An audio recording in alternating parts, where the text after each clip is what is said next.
চলো খেয়ে দেখো কিরকম লাগে না লাগে। ভাবলাম হয়তো ভিড় হবে, অনেক ঘোরাঘুরি হলো আর ফাইনালি আমরা চলে এসেছি। গুড মর্নিং এভরিওয়ান, কেমন আছো তোমরা সবাই? বেলজিয়ামের গল্প কথার আবারও একটা নতুন পর্বে তোমাদের সকলকে স্বাগত জানাই।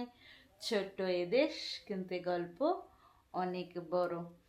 লাস্ট দুদিন তো ঠিকঠাক করে ব্লগ করা হলোই না, একটু এদিক একটু ওদিক করে, কেন কি যেহেতু একজনের বাড়িতে ছিলাম, তারা অত মানে ক্যামেরার সামনে আসতে প্রস্তুত না। হ্যাঁ, ওই জন্য আমরা অতটা করিনি, যতটা পেরেছি ততটা করেছি। তাই মাঝখানে দুদিন একটু এরম এরম গেছে।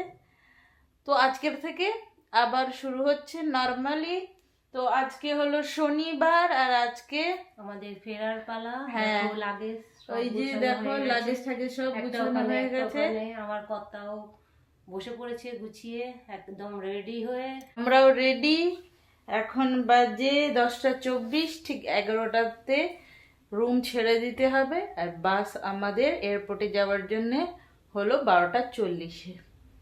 চলো তাহলে আজকের দিনটা এখান থেকে শুরু করা যায়। এই যে আমরা বেরিয়ে পড়েছি।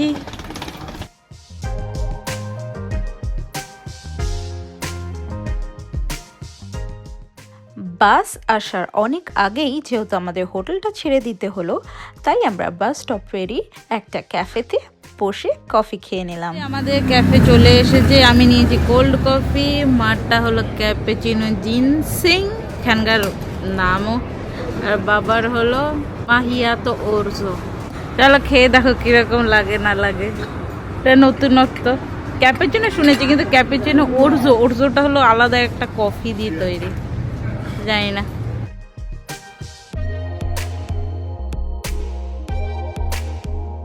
কিরকম খেতে?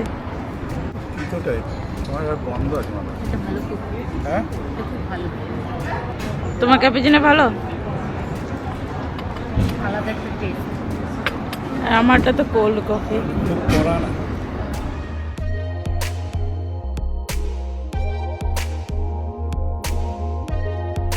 এই যে আমরা বাসে উঠে পড়েছি, এবার আমরা যাব সোজা এয়ারপোর্টে। আমাদের কাছে অনেক হাতে টাইম আছে, কিন্তু এখানকার বাসের না টাইম পুরো একদম ডট আসে না। বেলজিয়ামে যদি বলে 12:40, তো 12:40-এই বাস আসে।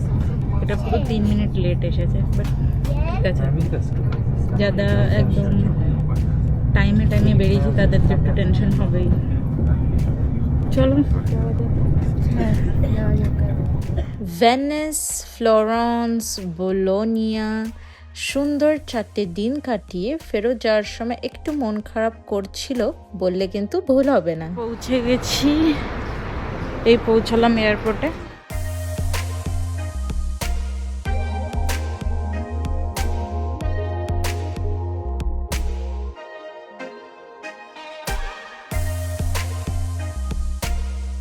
আমরা একটু আগে আগে আসলাম, ভাবলাম হয়তো ভিড় হবে, কিন্তু পুরো খালি।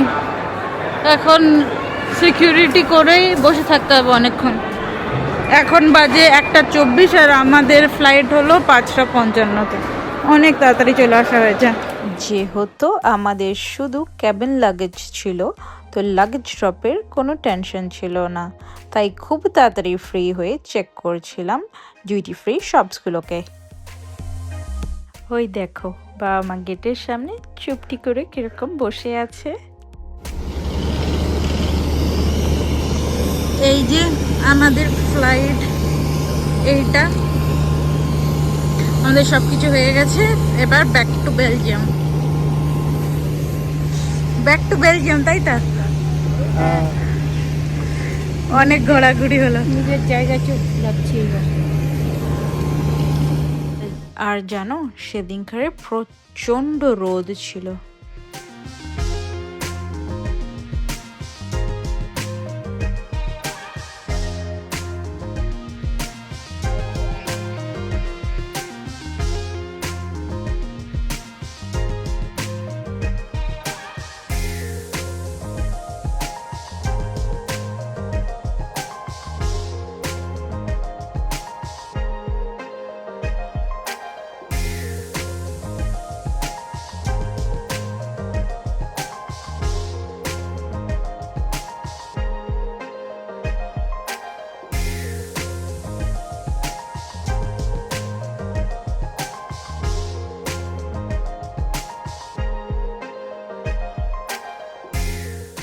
বেলজিয়ামে নেমেও দেখি বেলজিয়ামের টেম্পারেচার 23 ডিগ্রি। হ্যাঁ, রোদটা না থাকলেও তেমন, কিন্তু গরম ভালোই ছিল।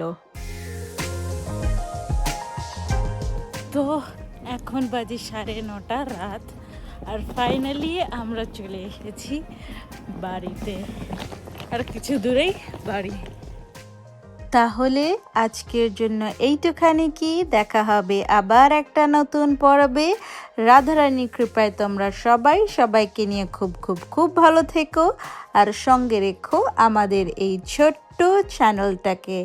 আশা করি তোমাদের এই ইডলি সিরিজ খুব ভালো লেগেছে। ভালো লাগলে আমাদের অবশ্যই লিখে জানিও। টাটা।